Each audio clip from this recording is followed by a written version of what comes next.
Hello. How's everyone doing? We are back for day 2. It's so nice, close to the warm fire.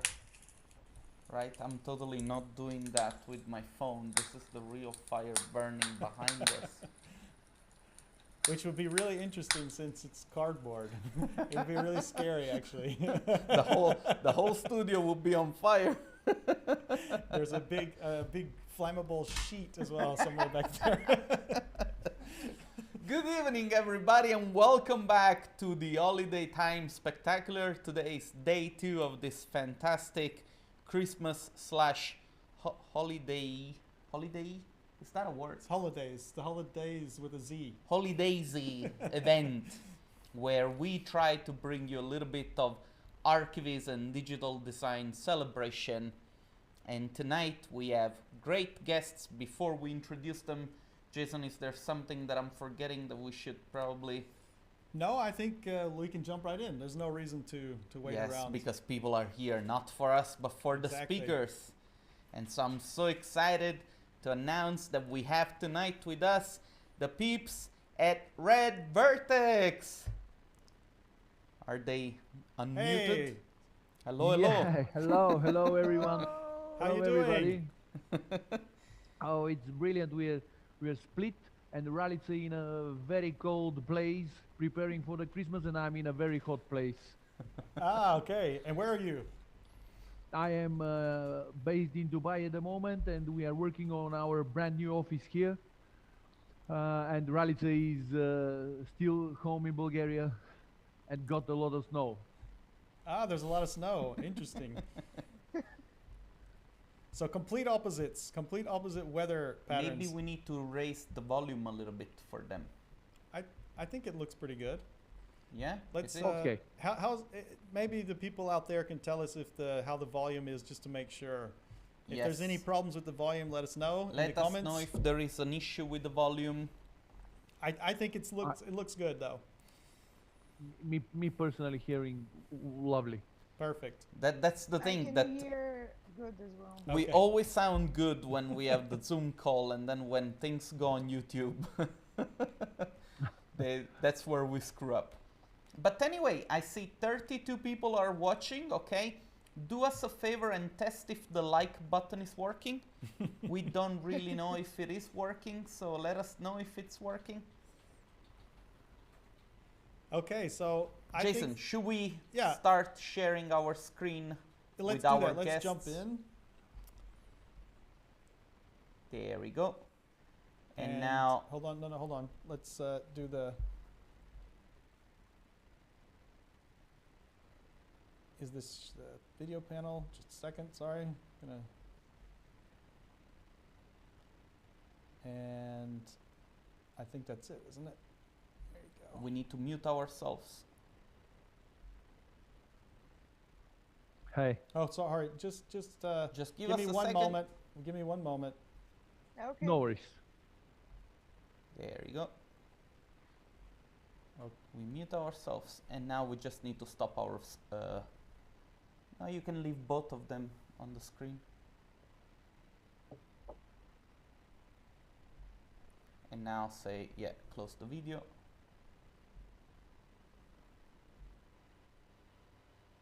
There you go.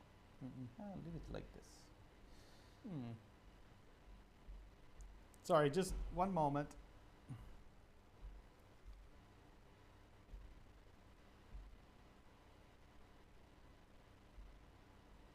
Why isn't it going away? It's fine. It'll show who's speaking. Okay. All right, you got the stage. They can't hear us.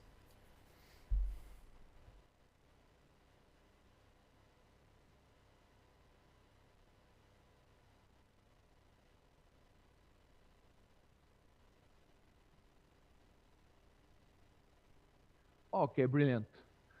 Rally. Yes.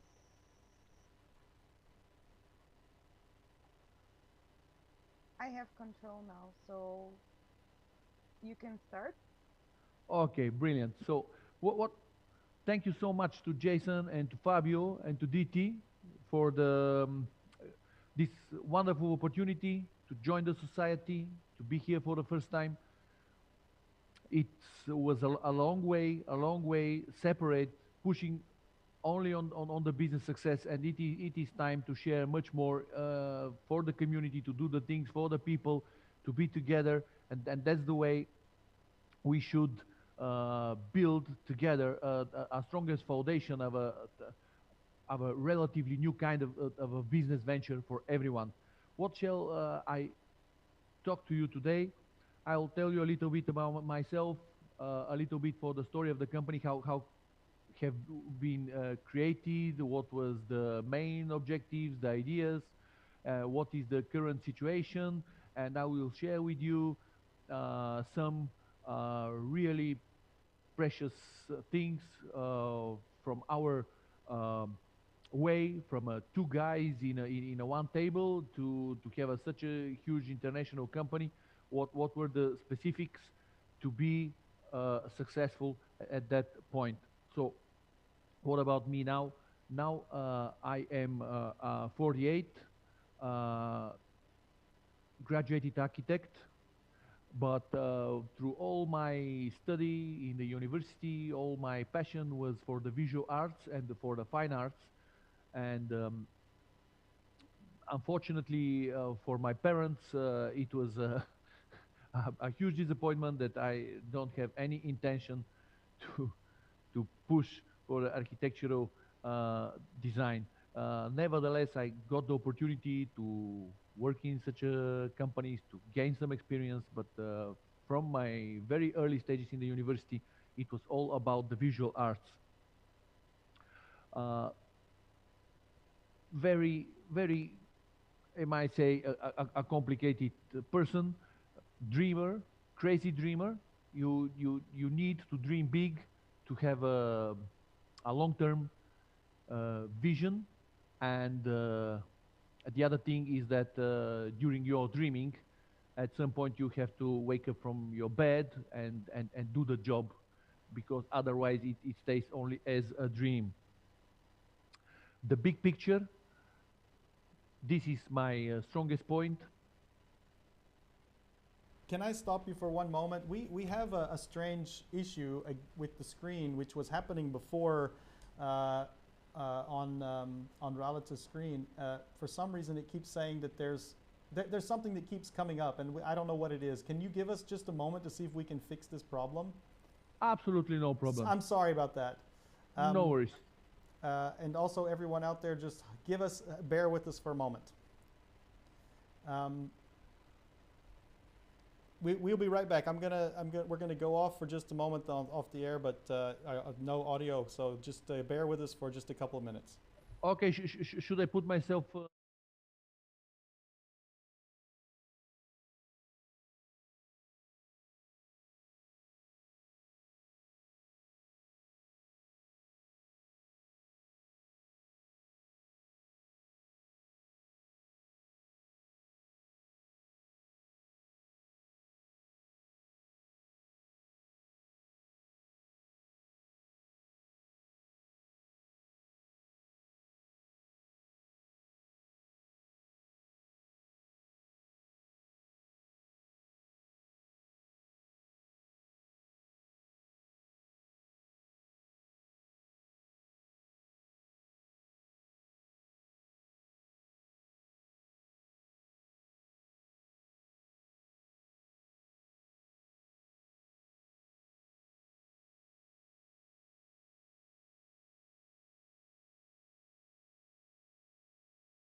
Go back one.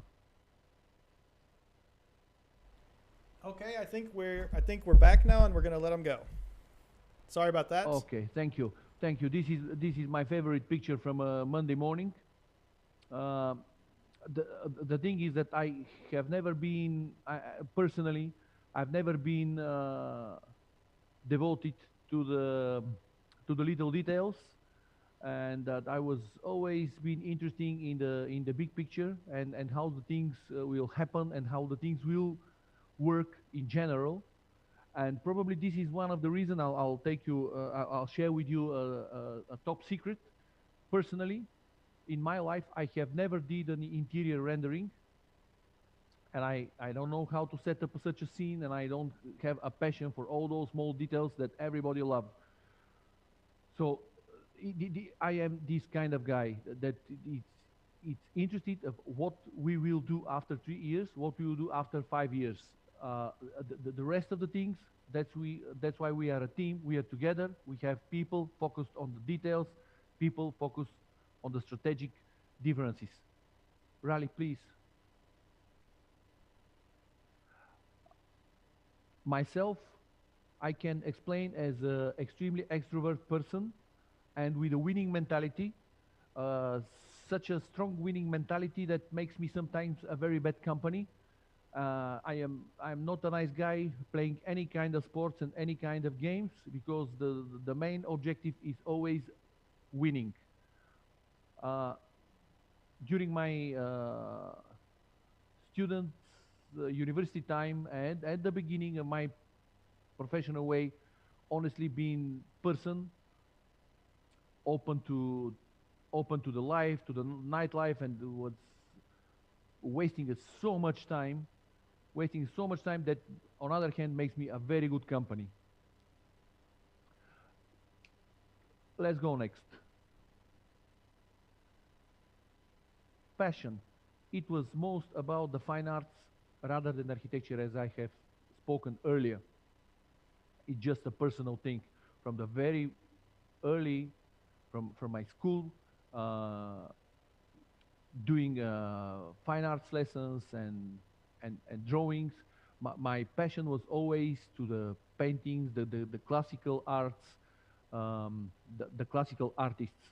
And something happened that these do not turn to a passion for the architecture, for the materials and the construction.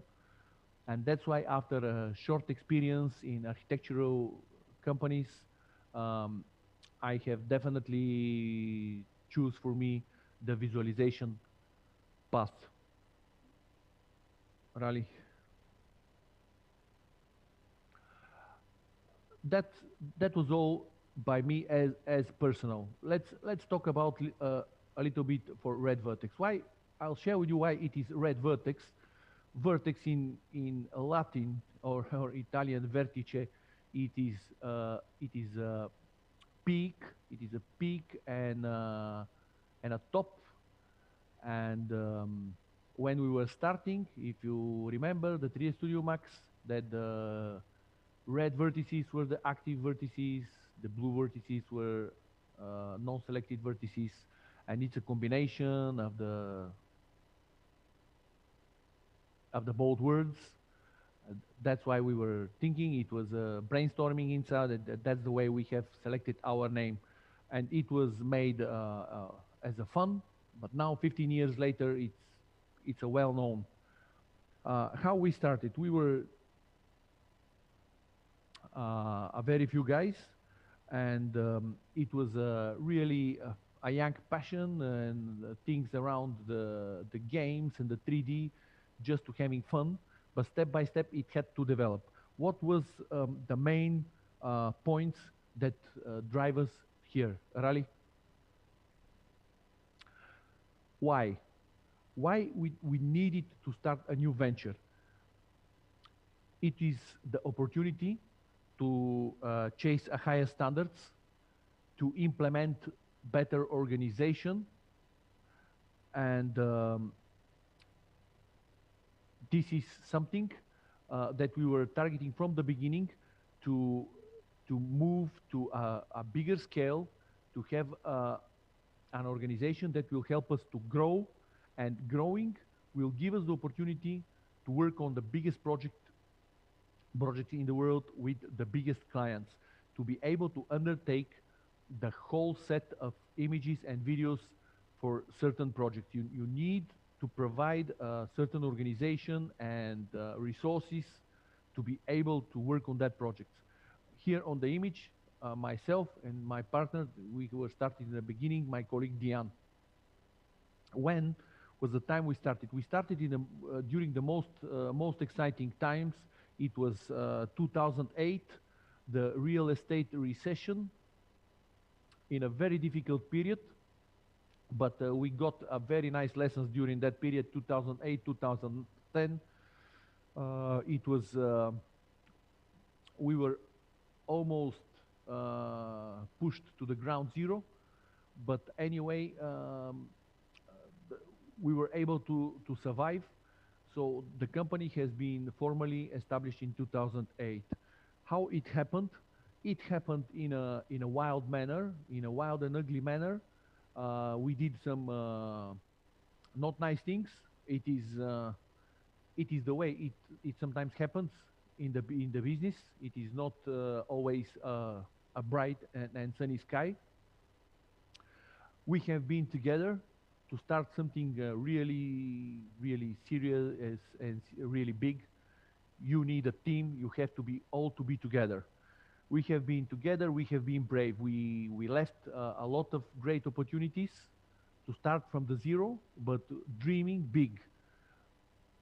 So we started. We have been 10 guys in an office with zero financial resources, but we got the computers, we got the passion, and fortunately at that time we got the clients. Rally. What is the situation nowadays? As a company started in Eastern Europe from Sofia, we needed an international expansion that will support us to be much more stronger on biggest international markets. And that's why with the different experience and opportunities, we have decided that we can stop to have a registered company and office in Miami, Florida, and to have such a company in Dubai, in UAE, for the last 15 years, developing very well. Currently, we are working on our brand new office, which is much bigger and with much more opportunities. And we hope that this will support us and our clients in the Gulf and in Saudi in a best possible manner.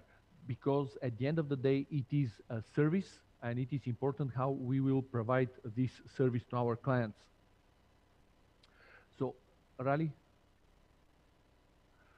our growth, what happened? As I shared, in 2008 we started, we were 10. By 2010, we left only 3. The recession was such a stressful thing at that time, and we were not able to cope with it and to manage the situation. But all those lessons nowadays are helping us a lot during this 2020. We took our lessons and we are moving very well. 2012, 27 people, 2014, 56, and now in 2020, we are more than 150 artists spread on 3 offices. The biggest one and original in Sofia, the second one here in Dubai, and the other one in Miami, Florida. What is the specific thing that we have been able to achieve during that period? And the biggest challenge? The biggest challenge in such a growth is the way to maintain the quality, to manage properly such a big team, and to maintain the quality is the biggest challenge.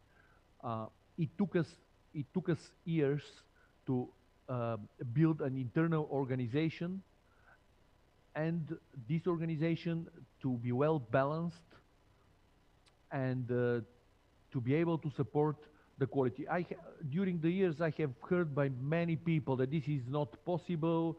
You will not be able to make it because such a huge company, it was never done before.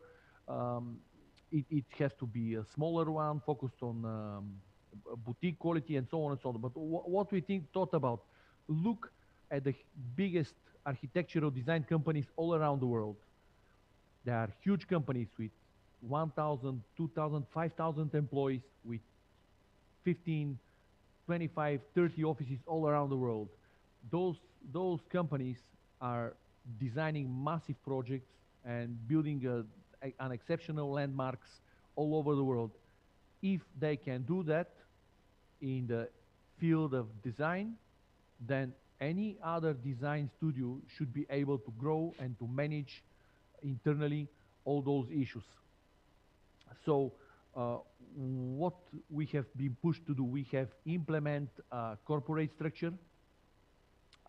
We didn't know how to do that. We just asked a qualified consultants, and we had to pay for it to teach us lessons, to help us to organize in-house corporate structure, corporate culture. I may say that probably in 2020 it is a much more boring atmosphere in the office rather than what was in 2008, 2009. 2008 till 2010 we have started work at 10:30, then 2-3 beers at lunchtime, and then we have been in the office till 11 every day. Now it is a completely different story. Very strong organization, and this is a must to be successful in a huge company. This corporate structure, corporate culture, supports very much the value of the company. It is now recognized as a very strong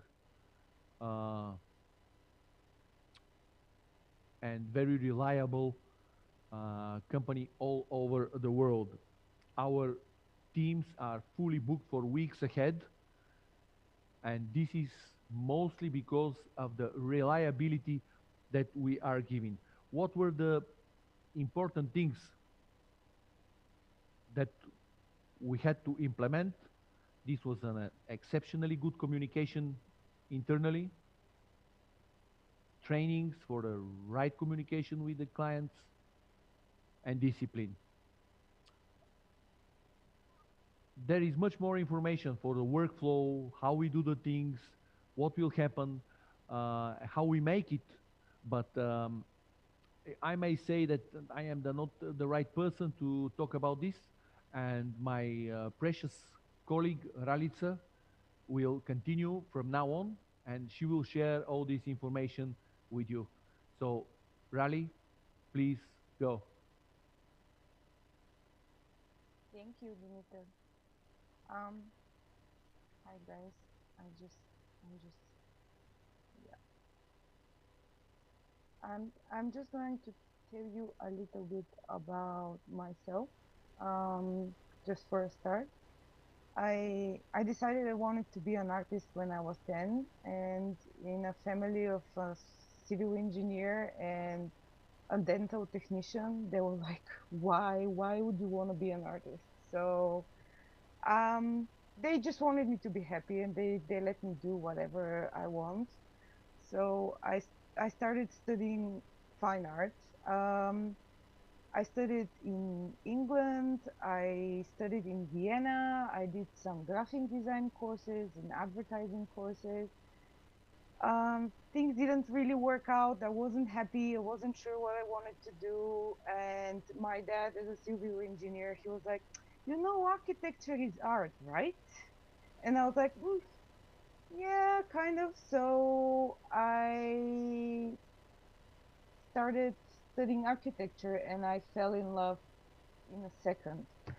I worked as an architect, but with the recession and everything, it was really hard. And a friend of mine who actually worked with Dimitar and Diane in their previous company, told me, "Have you heard about REDVERTEX? I think that this kind of stuff would be great for you." And I was like, "Okay, let's give it a try." I had no idea how to use V-Ray or 3ds Max. I did a couple of interior renders um, just from tutorials. I went there with my architectural portfolio, and I suppose they saw something in me, and they gave me the chance to grow. I got an amazing tutor, and at the end I actually managed to get together my two passions, art and architecture. This is actually how my journey at REDVERTEX started. I am currently an associate and team leader of 10. Um, and I don't know where they sell this t-shirt, but I surely need one, because to be an associate, you need to be a tiny bit crazy, in my opinion. So not to talk too much about myself, I will start with our workflow. What actually is different in our studio from the other studios is that we have separate teams. We have 3D artists, we have post-production artists, and we have film production artists. The 3D artists are in small teams of 5 to 10 people. We have juniors and seniors and experts and associates. So we have a whole mixture of different types of people in these teams. And I would say that there is an associate who actually is team lead. And I would say that each and every team is a separate small universe. The post-production artists, I would describe them as one big happy Italian family. And they work with all of us, and they have to like put up with all of our, let's say, characters and differences. They're mostly fine artists and illustrators, and our film production team is actually focused on storyboards, ideas about music and films and cameras, and all of the specific things about video. Having that in mind, now I will tell you about our people. And as you can see, we have all types of different lovely people in our studio. We have architects and landscape architects. They're all coming from different backgrounds. I think this is how we managed to cover a huge area of expertise, because we also learn from each other. I can give you like a really quick example. If you have asked me 5 years ago what I see as a landscape, I would say trees, bushes, and grass. And I would be like, "Oh, lovely red flowers." Now, having two landscape architects in my team, I know a lot more about landscape. I know the different types of species, areas where they grow, and everything. Although I don't mind using an oak tree in a Dubai render at the foreground if it looks beautiful. I know that they will not be happy, like my teammates are like doing a face clap at the moment, and they're not happy about that. But yeah, we learn from each other, and we have the expertise if needed and where needed. What I would say is that if you're passionate, eager to learn and grow, this is an amazing environment to do it. You have people who are passionate about animation and about script writing and composition, lighting, matte painting, everything. So if you're eager to grow, this is the place to do it and to be. Next thing is How we do it? Dimitar talked a little bit of how we work with our clients. Having this expertise that we do, we don't just create beautiful images. We also have our hands on the design sometimes when needed, especially like on huge master plans. And we try to give our clients the full experience. We're trying to be as flexible as possible. We're trying to give them, as I would like to say, solutions, not problems. And we try we just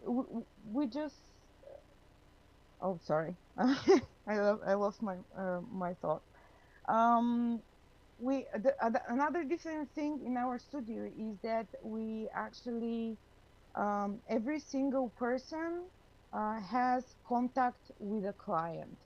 So every single person has a face, and you do it on a personal basis, and you talk to this person, which helps to create better understanding and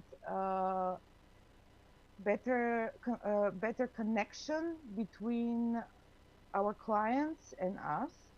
We also do workshops. We meet with clients face to face.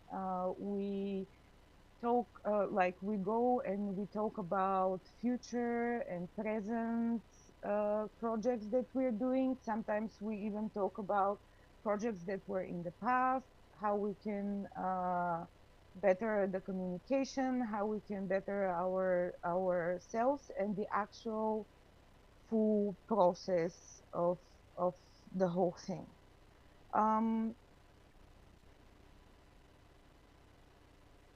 We didn't really want to talk too much about what softwares we use or how you can click on your keyboard. We wanted to tell you about like our people and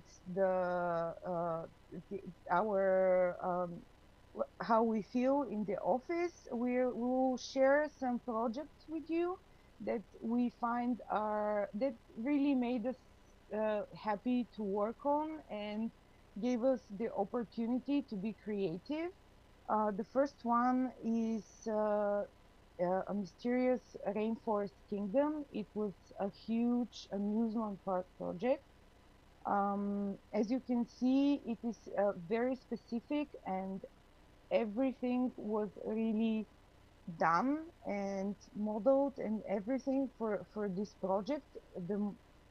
Each image that you see is made from a sketch that the architect sent us. So we really had the opportunity to put our imagination and to work on those. The second one is called Dubai Smiles. It is something totally different than what an art studio usually does. This is actually a giant swing set with the dynamic canopy. It is based, let me just read it so I don't make it, okay. It's in Al Souk Kabir district in Dubai, which is actually, it has a lack of shaded areas for adult residents there.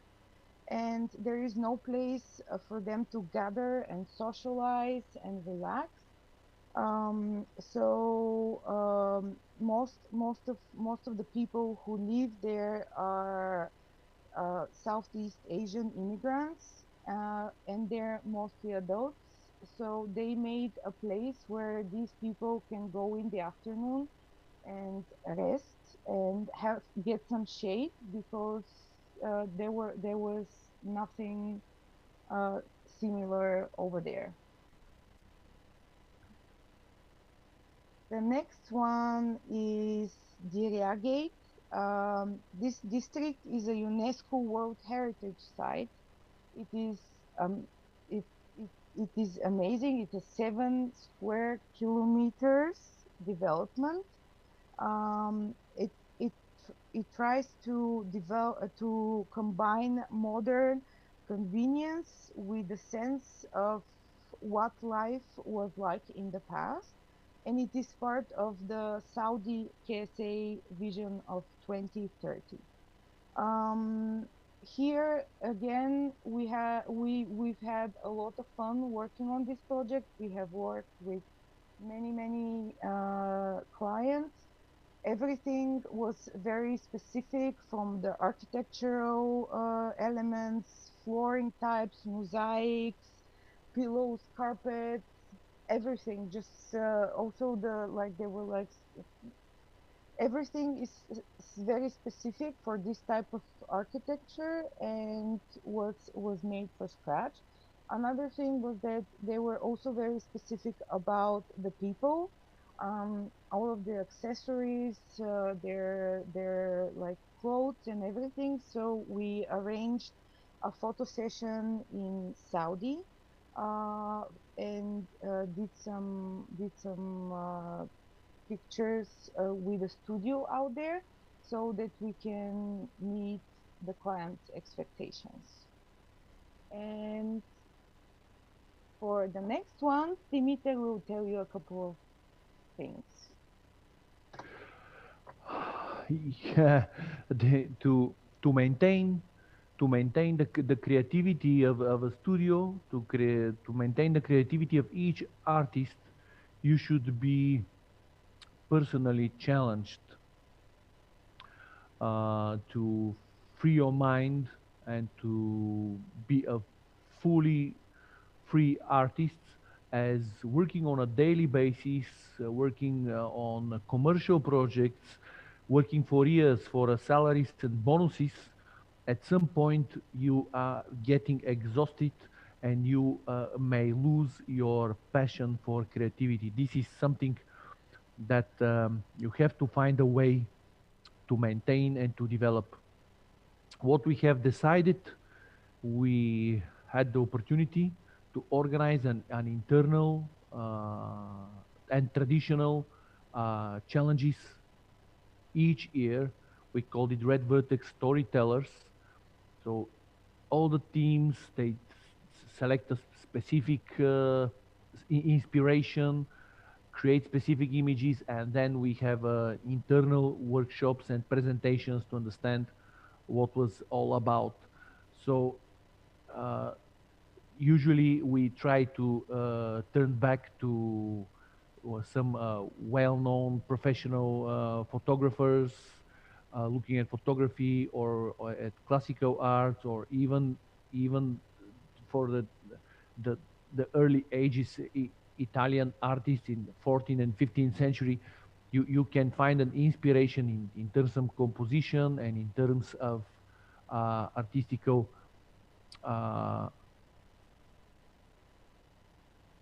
approach. So Rally, let's change different one. This is inspired from a classical photography. Let's have the next one.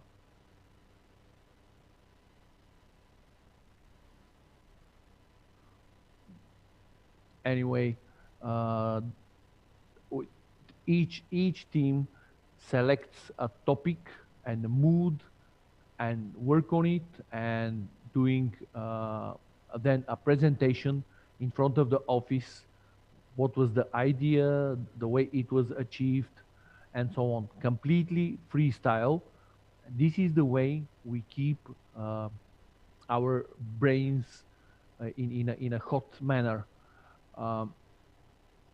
You just see different works which are not commercial, and we are constantly working on non-commercial works that will keep all the passion up, because you can see this one, for instance, every single vegetation and stone was bespoke, manually created for this image.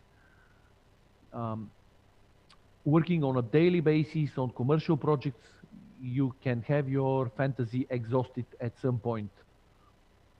Rally, do we have more?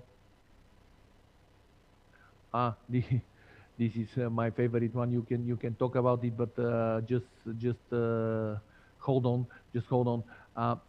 I wanted to share with you another reason, something very specific, which we are very proud, and I want to emphasize on this one. That's why we are even together on purpose, myself and my colleague Ralitza, a boy and girl together with the same passion with what we are doing. Because architectural visualization, digital arts, 15, 20 years ago, to be completely honest, this was a business started and developed mostly by men. At the beginning, we were only men. But step by step, girls step up in the company. They prove themselves in a many occasions for even not equal, better professionalists than the men. And at the moment, in a REDVERTEX from 150 people, we are exactly equal, 50 to 50% girls and boys. So we are very proud of that kind of evolution and development. And step by step, we have ladies on the highest positions in the management. I want to congratulate my colleague Ralitza that this will be the first time announced. She will be managing our Dubai office starting from 2021 and will relocate here. So this is something which is a kind of evolution, and it is important to talk about that we are all the same, and in such an industry that we started 15 or 20 years ago as mainly as a main profession, male profession, it is now dominated with brilliant female artists. Um, you have to keep that in mind, and gentlemen, heads up and work hard, because the things are going in a completely different direction. So this is a new freestyle works from my colleague Ralitza and our exceptional senior post-production artist Madeleine. They did it together, and Ralitza will share a little bit about this one. Thank you, Dimitar. This is, as Dimitar already said, hot out of the oven. We just finished it maybe a couple of weeks ago. You're the first ones to see it. It hasn't been shared before this presentation. In between projects and having 2020 being the year it is, I really needed something to cheer me up. And what cheers up archivist artists? It's dirt, bricks, cobbles, displacement maps, and all this kind of stuff, and some colors and witty moments. This is basically the person I am. So maybe other people get cheered up by some other stuff. And I started doing some testing and building up my idea. And as Dimitar already mentioned, Madeleine just passed by and she was like, oh, I had a dream about this render. And I was like, really? Okay, let's do it together. So we sat down. Just to be clear, Madeleine and I, we're born 4 days apart, and we are the same but different. I am an extrovert, and the book next to on my nightstand is a Harry Potter novel, and she's an introvert, and the book on her nightstand is a Stephen King novel. So we had an idea that was the same but different. And I'll let you decide which one was my point of view and which one was hers, really. So yeah, we started developing these images, and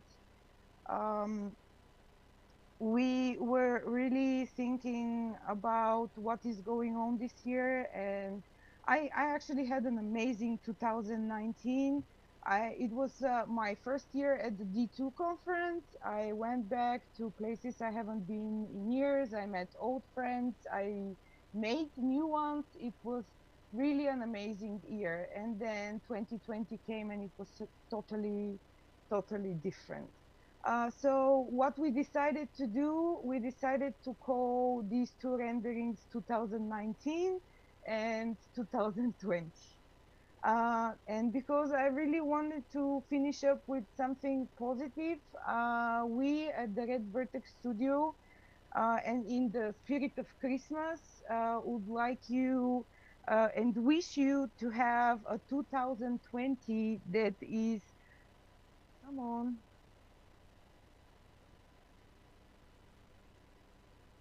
sorry, that is full of like people you love, colors, new experiences, and a little bit of magic. Thank you.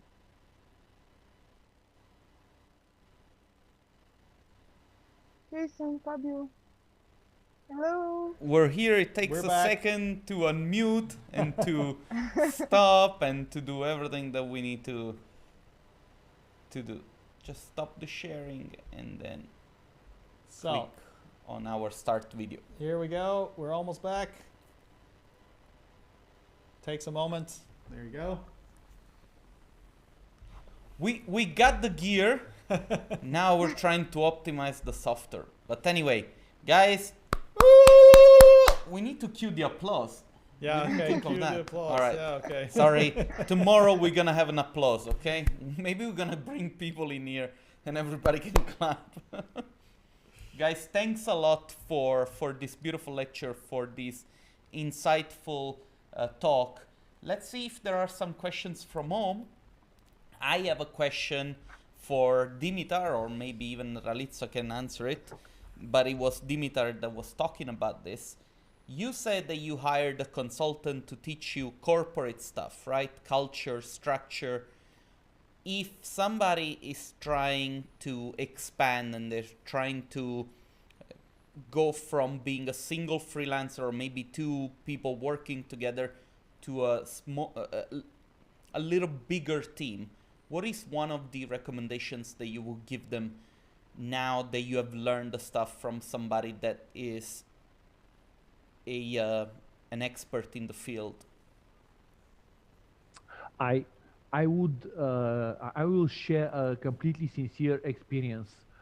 I believe that you will not need an external support till you grow on 20 plus people as a team. But what is important as a mindset, you have to acknowledge that in nowadays, in 21st century, one man show always fail. It is the time of the teamwork.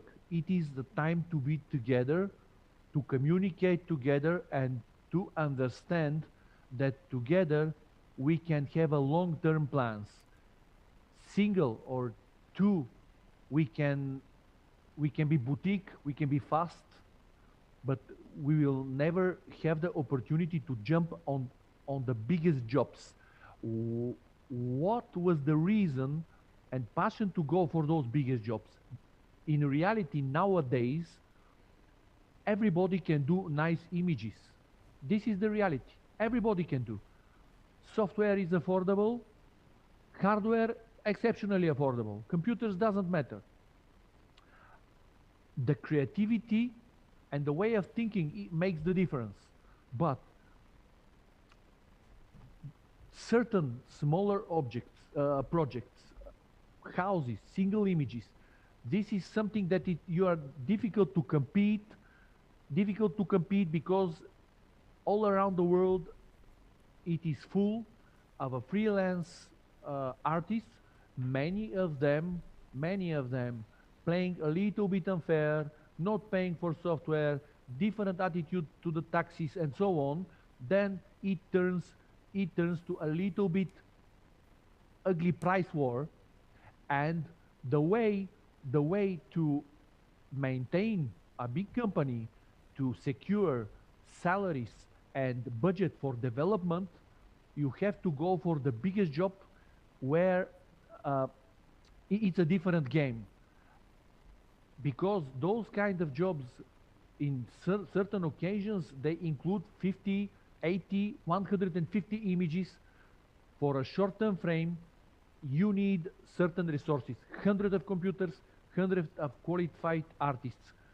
So if a team is small, the most important thing is just the mindset that we have to be together, and we have to know that we are different people. We may not. I will share you something very important. My partner that we started business, Diane, before 15 years, we have started it because we think the same way for the business. After 15 years, we are still not friends. We are just having beer from time to time. We understand very well each other, but we are completely different people, and you just need respect, because personal life and friendship is on other hand, but doing a business is a different story. So the most important thing is to understand that one man will always fail, and we have to unite together and start thinking as a team. Thank you, Dimitar. I hope that Dejan is not crying now at home. I thought we were friends. You're my best friend. But I totally get it. Guys, I think we're a little bit short on time actually, and we're supposed to jump on the next call with the next speaker, which is a very big speaker, but secret speaker, so we cannot tell you anything.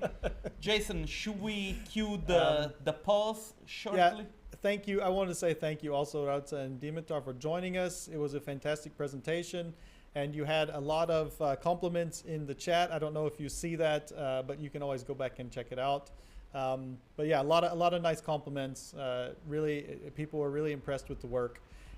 So everybody, we're going to go away for about 5 minutes to connect with our big secret speaker that we have coming up.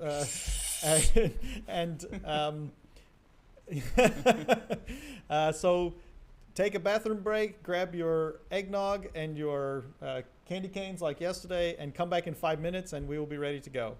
So guys, thank you again. Dimitar and Ralitza, just hold on for one moment, and we'll say goodbye, okay? So back in 5.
So And we're back. It's We're just like back that. It's just with a the second part of the show. click of a button. A click of a It's button. super easy. It's like my Christmas wish came true. Unbelievable what technology can do. In my days, I used to make the stream with OBS. We have updated that. Yeah, we're like super high tech now. Okay. Yes. Super high tech. As you can see, we still have technical problems, but that's to be expected, I guess, on live streams. So Jason, yeah, we're are you super ready happy. to announce the second speaker? I'm ready. I'll Let's let you do do it. the. Okay, well, we've got a treat for you all tonight. So we have brought someone in who is not an ArcViz person, which is something that we like to do.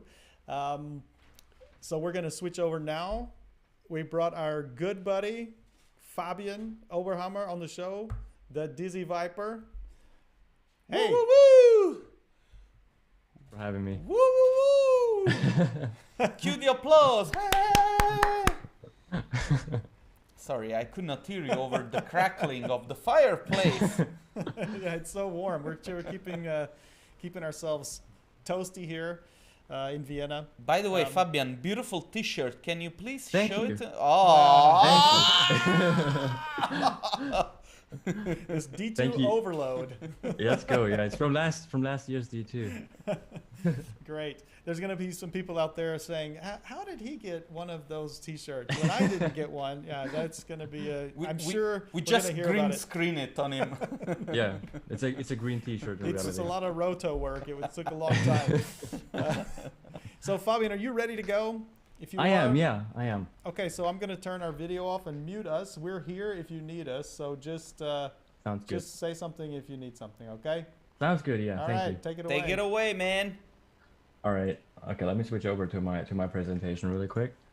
So first of all, hello everyone. Welcome to the D2 stream. My name is Dizzy Viper, or my real name is Fabian Oberhammer. I'm a 3D daily artist, or like I'm more known for my daily renders. But I also do visual animations and some one and the other automotive render. And what I found pretty cool is Fabio and Jason, by the way, thank you for having me. I got asked to do this because I have a rather interesting, let's say, story. And as you can see from the titles, it's tales from a successful 3D artist who does not do this for a living. And that is true. I do not do this for a living, although I have quite a big reach on social media.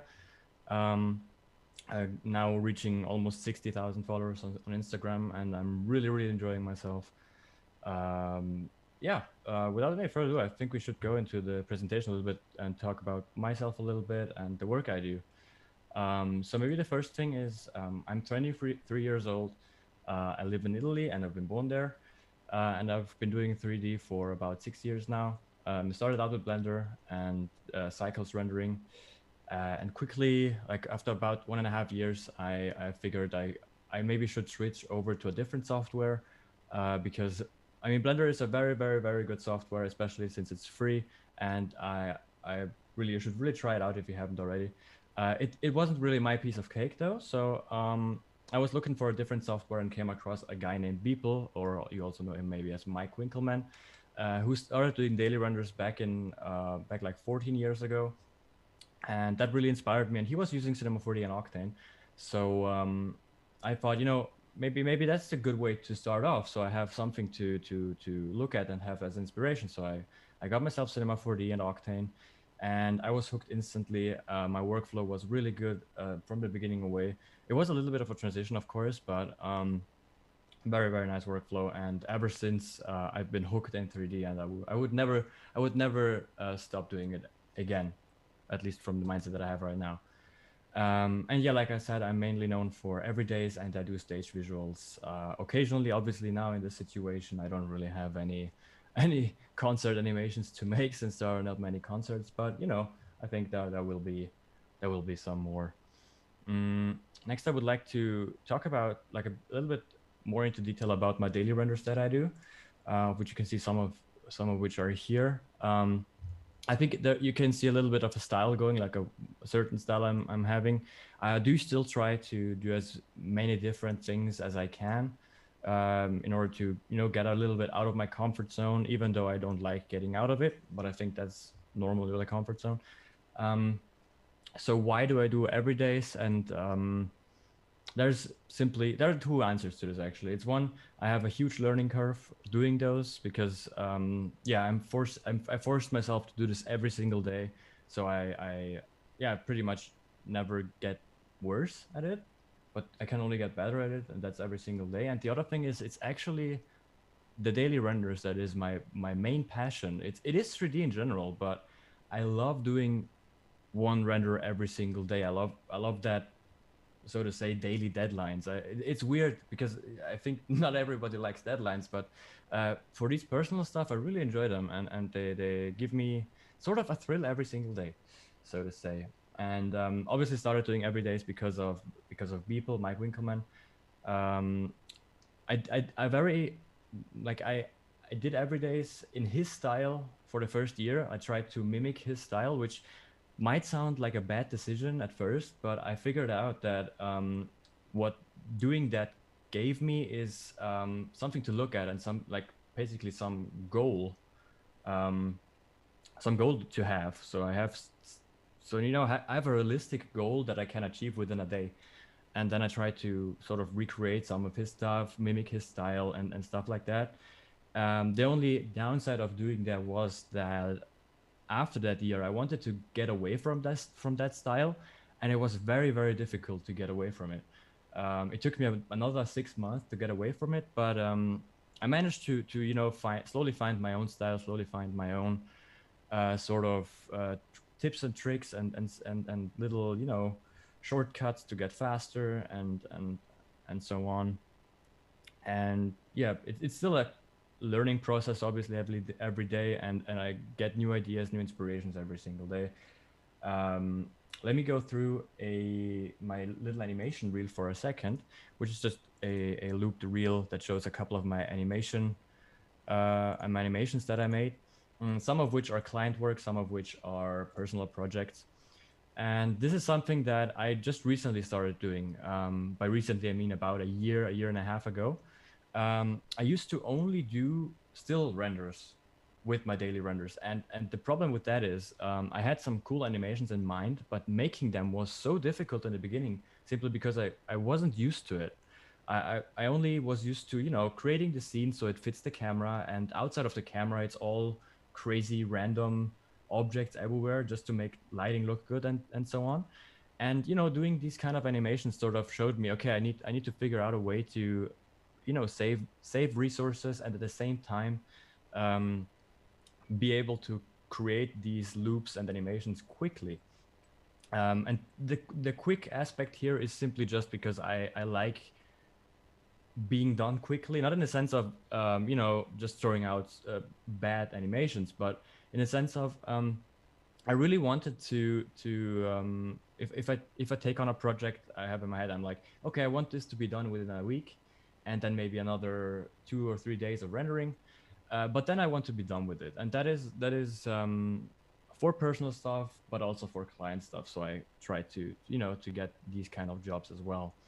And that mindset obviously also made me work very, very quickly. Meaning, for example, there is also in this reel a short animation that I did partly for McLaren with a P1 in it, a P1 car. And I set myself the goal. I want this to be done within a week. The whole animation is about a minute long, and I managed to make it within 4 days, like the whole animation, then rendered it on my computer within the next 1 or 2 days. And I was done within the whole week. The whole animation was done. I was super happy with that, because that means that I can make animations that are pretty good looking in a very, very quick time. So that way, if I get a deadline from my client, that is, even if it's very short, I still have a feeling that I can do it in less than that time, which I often don't end up doing. I often end up using all the time I have, of course, but it's a pressure relieving thought, having this kind of speed. And yeah, on the next one, I would like to show you some of my wallpapers that I made. Simply because of the thing I was talking earlier about. With the daily renders, I do them solely for Instagram. So I render them in a portrait mode resolution, which is usually 1080 by 1350. So it's an aspect ratio of 4:5, which is, like I said, portrait mode. And I did that for the first 3 years. I only started doing wallpapers like a year ago, maybe 1.5 years ago, again, to get out of my comfort zone, because I really was not used to using all the space left to right, or not having enough space at the top of the image, um, which in the first couple of wallpapers I made, or like I sometimes even did ultra wide, so 21:9, which I noticed in the beginning. What I noticed was, in the beginning, I didn't know what to do with the extra space on the left and the right side, and I had no idea how I could set my center of the image not somewhere in the upper part of the image, because I didn't have that space to work with.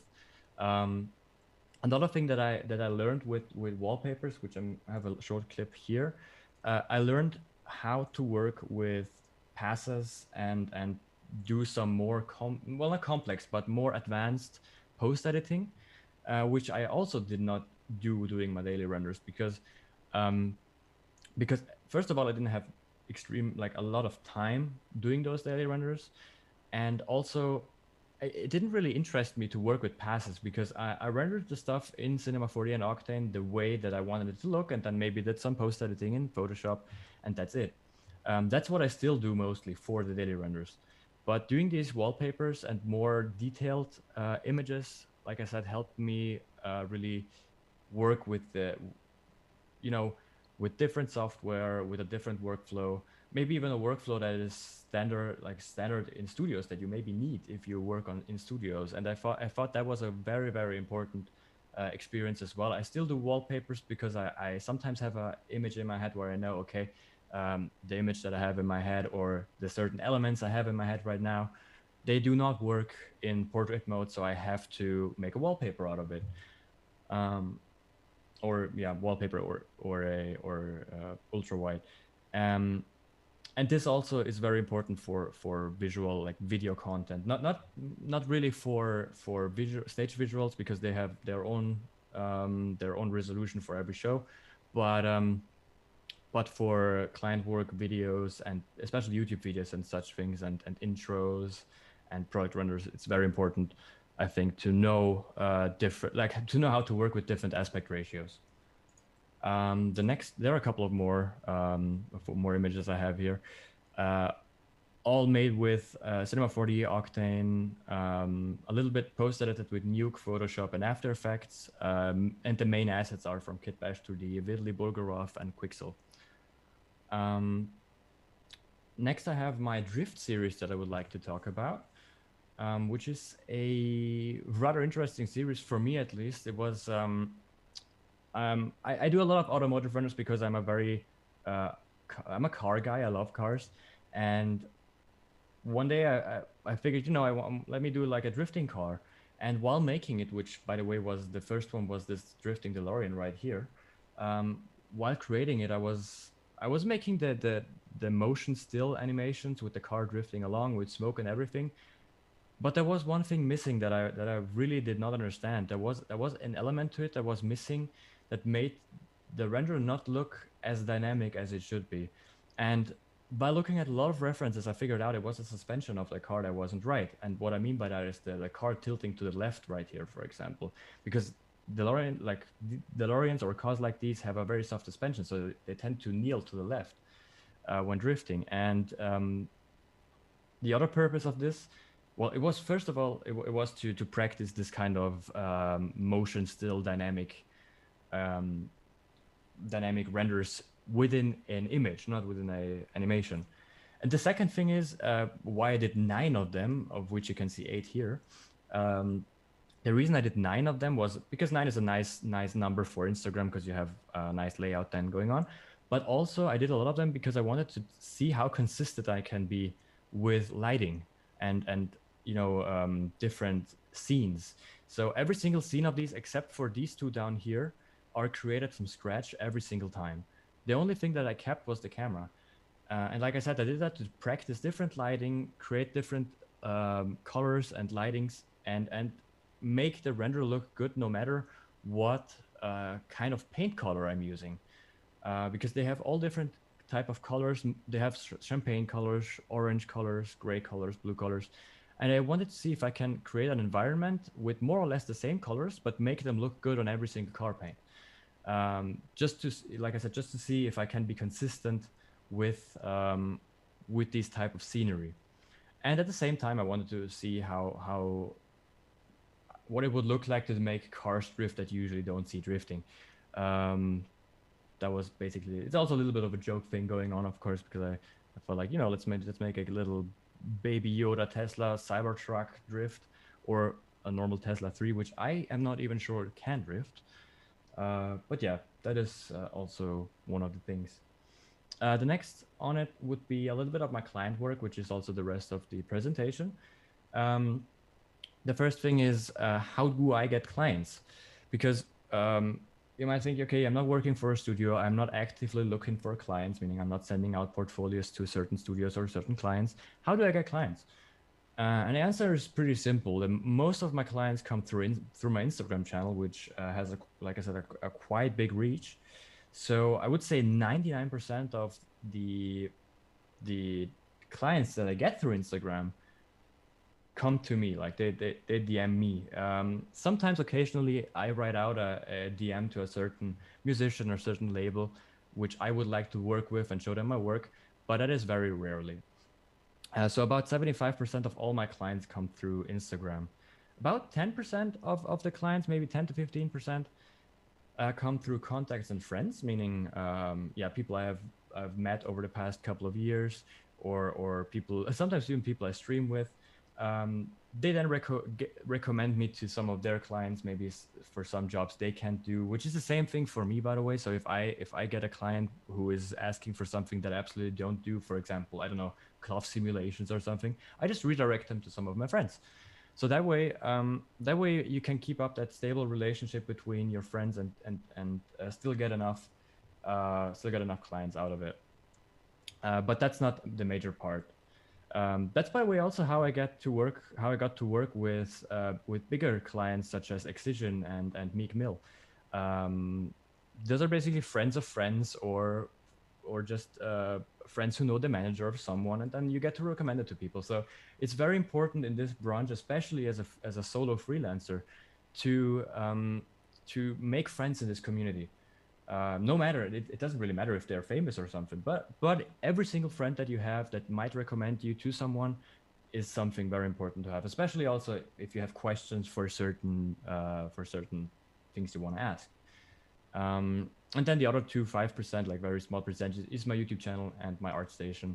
ArtStation is more app-based content, so basically, app layouts or app wallpapers or stuff like that, basically. And my YouTube channel is more sponsored videos and also app showcasing plugins or stuff like that. Next thing is, why do I use Instagram so much, and why do I not use Behance? And there's also a very simple answer to that. Instagram, of course, because it's my biggest platform with the highest reach, and Instagram has the type of clients that I want, because I figured out that every single platform of these has a certain client base that it has. So, for example, Instagram has a lot of artists and musicians, whereas, for example, Behance has more companies and product runners, and ArtStation has concept art and video games, and so on. So what I would recommend is maybe ask yourself, what type of work do you want to do, and then concentrate on that platform the most. I'm not saying don't do other platforms at all, but you might want to concentrate on the platform the most that you, for the type of clients that you want. In my case, it is musicians and artists. Basically musicians and artists. So I figured Instagram would be the best way. And like I said, if you want product runners and company work, it's definitely a better choice to go with Behance.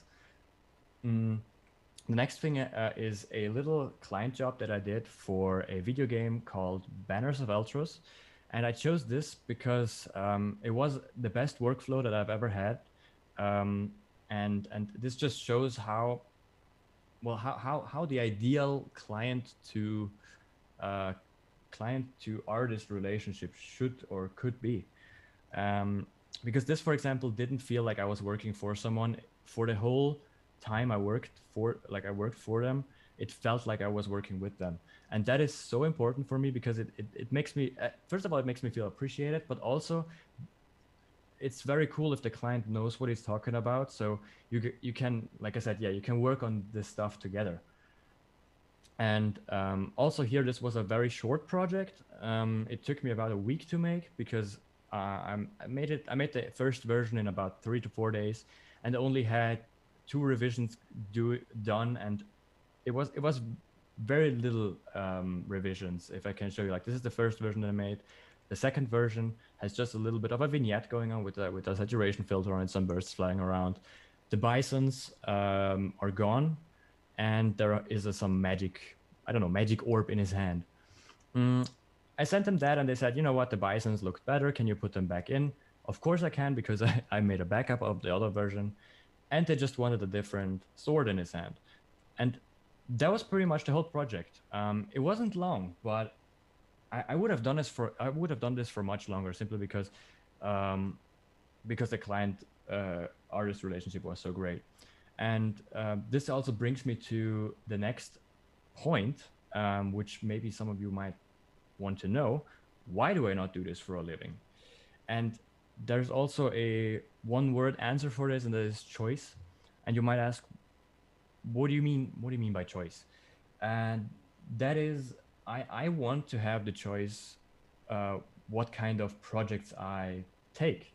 So I want to be able to enjoy the work for clients that I do. I want to be able to enjoy myself, and I want to have a good time. So if I would have, especially in the beginning, if I would have to depend on it, if I would have to make a living off of it, I would probably have to take at least 90% of the client jobs that I get asked for, and therefore probably lose my passion very quickly. This is also something the earlier guest talked about. It is very, very dangerous to force stuff like this onto yourself if you're a kind of person like I am, because you can lose your passion for something like this very quickly. And that is the passion for this, because this is pretty much the only passion that I've ever had to this extent. It is very important to me that I have fun doing it. And even if that means that I make a little bit less money, but since I have a day job, which thankfully grants me the opportunity to work part-time and still have enough time to do this on the side, that gives me the opportunity to really choose the best clients, to choose my favorite projects, to choose whatever I always wanted to work on. Hence for example, for the Excision stuff, I started doing visual stage visuals because I saw the Excision shows, and it was a dream of mine to work for them. And I was pretty much jumping up and down in my room when I got the message to work on it. And, that's the thing I want to save up for, basically, not being super busy with like small client stuff that I don't enjoy, and really save up the time to get into these amazing opportunities and jobs that I really truly enjoy doing. And the last question or last slide on this would be freelancing or studio. And that also again depends on, I put this on the slide, by the way, because I get that asked a lot. And that is, it depends on what kind of person you're, what kind of jobs you want to do and how you want to work. Obviously, as a freelancer, you are responsible for yourself. You have to see how you get clients. You have to make pricing, which is also, of course, a really difficult thing in the beginning. You have to make your own pricing. You have to talk to the clients. You have to be the businessman, basically. Whereas in a studio, obviously, you just work there, do your job, do your amazing art. But the person who gives you the job, who tells you do this and that, is probably your boss or your supervisor. I've also worked in the one and the other studio, which the people there were amazing. The work was pretty good. Payment was pretty good. The only thing was I didn't enjoy it for one reason, and that is I came home after 8 or sometimes even 10-hour shift, and I didn't want to do 3D anymore. Like I did that for the whole 10 hours, and then came home and was like, no, please don't show me anything about Cinema 4D anymore. And at some point I realized, that this is my only passion that I've ever had, and I don't want to break it with something like this. So that's why I quit at these studios. Not because I think like the work is bad or anything. The people were amazing, like I said, amazing work, amazing experience, but it wasn't the right thing for me. So yeah, the best thing would be to try it out. And yeah, again, back to the freelancing thing. Freelancing, of course, you're responsible for yourself. So you need to learn how to talk to clients, how to maybe even how to get clients, how to keep them, and that might be something that is also a little difficult to learn. But again, I chose it simply because I have the freedom of choosing. That's again the same answer as the slide before, which I didn't have at the studio. So if my supervisor came here and said, you know, you have to animate leggings, I would have to do that. And it wouldn't be my exact field that I want to work in. And yeah, that's pretty much it. Here are a few other images that I made. Some work for Excision on the top left side, with all the layouts and stuff. So we had to do different animations, which was also a very interesting thing. It was the first time that I've ever worked with project mapping. The first time I've ever worked with synchronizing animations to music. And I learned a lot from these projects. Some of them are also personal. For example, the McLaren Senna at the bottom left, and the BB-8 from Star Wars in the bottom right, which I actually did that for a challenge by Fabio Palvelli, which was super fun. And yeah, that's pretty much all I have for you guys. Thank you so much for watching. I hope you could learn something from it, or you at least enjoyed it. And yeah, if you want to see some more of my stuff, you can follow me on the following links in the bottom of the screen. It's the same name for every platform: YouTube, Instagram, Twitch, and ArtStation. And I think I could go back to the face cam. So hi everyone again. We're here. We're back. We're back. Congratulations, dude. Yeah. Beautiful talk. Fantastic. Thank you. Thank you. And I would like to get to know this Fabio Palvelli of the challenge. I hear he's quite handsome. Yeah, these were so much fun, actually. Like, I enjoyed doing them a lot. But did you see that we actually moved the challenge to the D2 conference, right? I think so. Yeah, I think I saw that. Because we didn't see. Oh yeah, we did. You did an image for the Hugh Ferris. You did a couple. Oh, I did. images, Yeah, actually, I did. I think I did too. Yeah. That was also interesting. I've never worked in black and white, and it was also a very interesting experience. You haven't done a lot of archives either, right? Close to none. Yeah, maybe one or two images. Cheers. Cheers, dude. Cheers, everybody out there. My beer is green. Raise That's a why glass. it looks transparent. But anyway, Fabian, this is amazing. Let me ask you a question, and I want to invite everybody watching from home to ask you questions in case they have questions. Go ahead. How long did it take you since starting, you know, your 3D career and the everydays to land your first big considerable client? What do I mean by that? Like, not a job where the guy wanted to pay you like, here's a panettone for an image. I think I know what you mean. Yeah. So that was probably, it was quite early on, but after that there was a long gap. But the first big client was Camo and Crooked, which are two Austrian DJs, quite known ones. And they asked me, like, I was doing everydays maybe for a year, and I had like 2,000, 3,000 followers on Instagram. And when they hit me up, and I still have contact to them today, and it's super nice people. And yeah, after that it took quite a while to get another job, but I think it really started going once I hit like the 10 to 15,000 follower mark. That's where I got many DMs from people that I look up to. And if somebody was thinking to start today, what would you recommend them to do? I would say, like, if you mean everydays or just general 3D? Like, you know, somebody that is looking at you and say, oh, this is actually the career path that I want to follow. I want to be able to do art for clients that I can choose and that I can, you know. So I would always start with like doing it for fun first, because you can't expect to start day one and never have done 3D before and expect within the first week to get your first clients. That doesn't happen even if you go out and ask people, because obviously you have to build up a skill set first.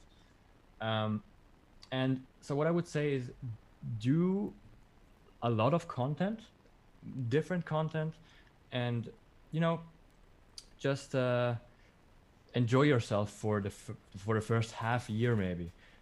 Get into it, see if it's actually what you want to do, and have fun. And I think if you have fun, you learn a lot faster, and that way you can build up that skill set a lot quicker.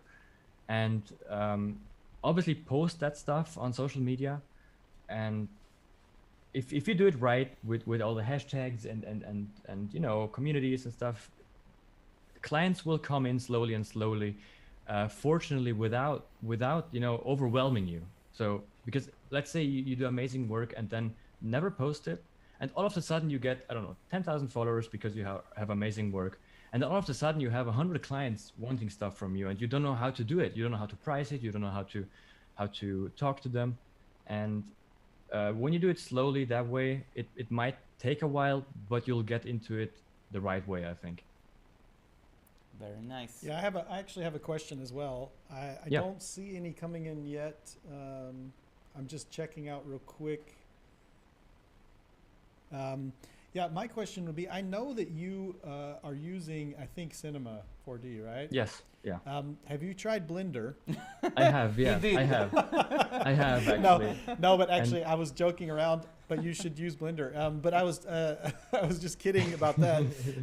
What I wanted to add to that though was, have you been experimenting with other things to like expand what you can do? Like I'm talking like, for instance, Houdini or other things like that. Yes, I have. It's not the easiest thing for me because I feel so comfortable with Cinema 4D and Octane, but it's definitely better to try it out. I have tried Houdini. I got kind of confused, so I put that on ice for a while. Yeah, I try a lot of software when they are new. For example, World Creator that hasn't been out. I think it has been out for like 2 years or so. I've been one of the first users of that software, and I would never go back. It's incredible for landscapes, for example. And now, for example, right now I'm learning Substance Painter, which I have had for quite a while and never really gotten into. And yeah, it's for me, it's still hard to really push myself to, sit down and learn the software, because the first couple of weeks probably are extremely frustrating. Yeah, definitely. But yeah, but I kind of know that it's best to really just go through that first bad time and then have a positive outcome out of it, because it can only get better. What about any kind of real-time stuff? Have you played around with that? I have tried Unreal Engine like a year ago, 1.5 years ago. Didn't really work out the way that I wanted, especially because I wasn't as experienced with 3D in general back then. Okay. But I will definitely get back into it once the Unreal Engine 5 is released. Yeah, I wonder when that will be. Yeah, I don't know. I'm actually not very up to date with that, but I will definitely check every now and then because I really want to try it out. It will be interesting to see if they can really pull off what they were showing without like some ridiculously insane hardware, right. to run it or to create it. But right. Yeah, so I don't know, Fabio, do you have any other questions? I only saw someone told us to put another log on the fire. Yes, because the fire's going down. Dying down because it's getting to the embers now. Yes. And outside is snowing. Martin Vanners, Martin, do you know Martin, the Dutch guy, the astronaut guy? I do, guy? yeah. He said that the advice for newbie 3Ders should be to include the word astronaut. So astronauts, Absolutely. You need astronauts. Absolutely. Don't forget to add astronauts, fog and neon. Yes, and signs. And signs, yeah. By the way, Martin, if you're watching, I loved your recent renders, like with the astronauts, with the signs, they're incredible. Martin, you owe me a render. We talked about this. I'm serious.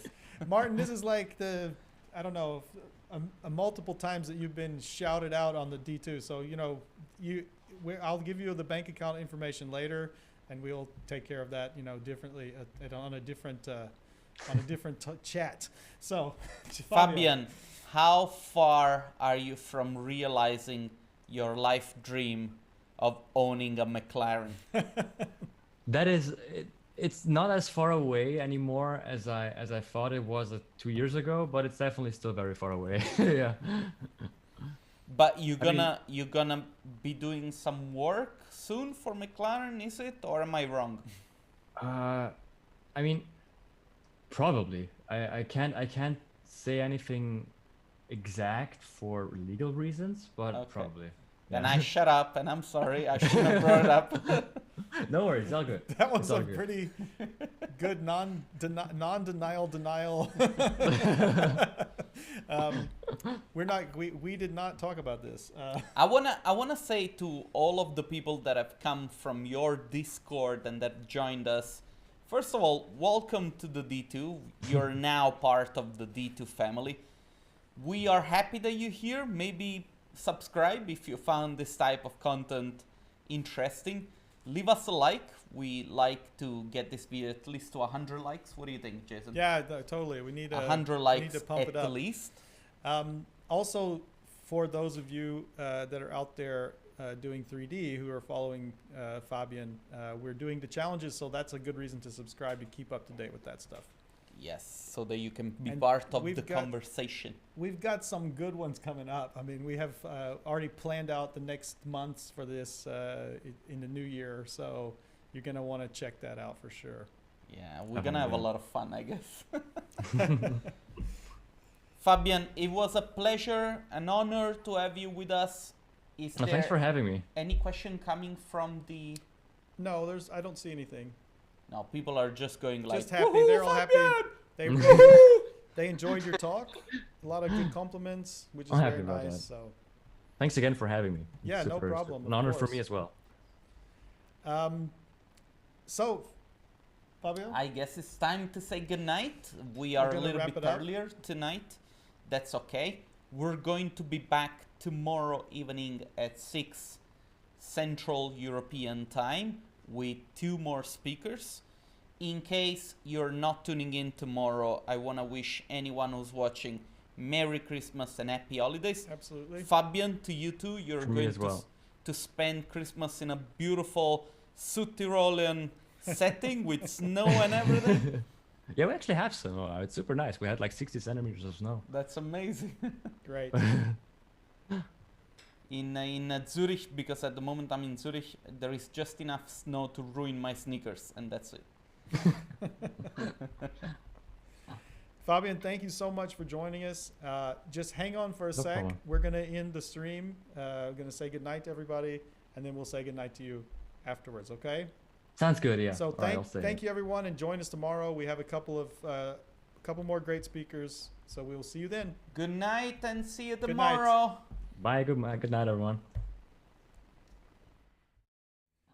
Fabian, thank you so much for joining us. Just hang on for a No sec. problem. We're going to end the stream. We're going to say goodnight to everybody, and then we'll say goodnight to you afterwards, okay? Sounds good, yeah. So All right, I'll say thank it. you, everyone, and join us tomorrow. We have a couple more great speakers, so we'll see you then. Good night and see you Good night. tomorrow. Bye, good night, everyone.